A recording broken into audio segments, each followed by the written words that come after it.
toe-to-toe, not quite. They have a couple, they're just off the bench. They're not on the server, that's important. A good thing to note. Listen, it really is a chance for Divas to shine. Well, there we go, Striker with a stick. The D-Mech as well. That is really going to shape things up nicely here for the beginning of this push. Hey, everybody. It's that time again. It is time for Player of the Day. Hex and I, we were casting the last match of the night here on Friday, and so we get the joy of naming who stood out for us, Hex. So, Hex, I'm going to throw it at you. I'm going to go with the Boston Uprising Zenyatta. He kind of had a low-key Player of the Day.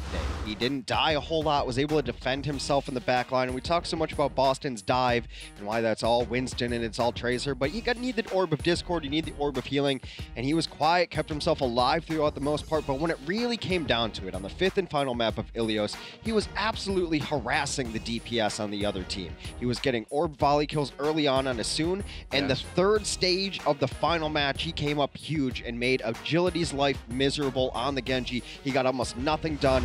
Neko was able to keep himself alive and shut down opposing DPS, making the job of the rest of his team all that much more easy. So what you're saying is that, you know, Discord orbs are good. Yes. 30% more damage.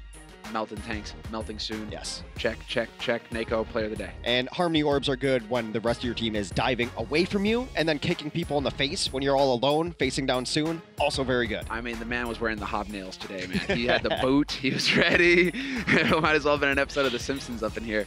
So, Neko, man. Yeah. The man knows what he's doing. Yes, okay, I agree. But for me, it's also going to be somebody for Boston, but it's going to be Gamsu. You know, a lot of focus on the tanks right now in Stage 2. We saw the impact that it had on that roster when he wasn't playing, when he had to be on the bench for a little bit there, and that team struggled.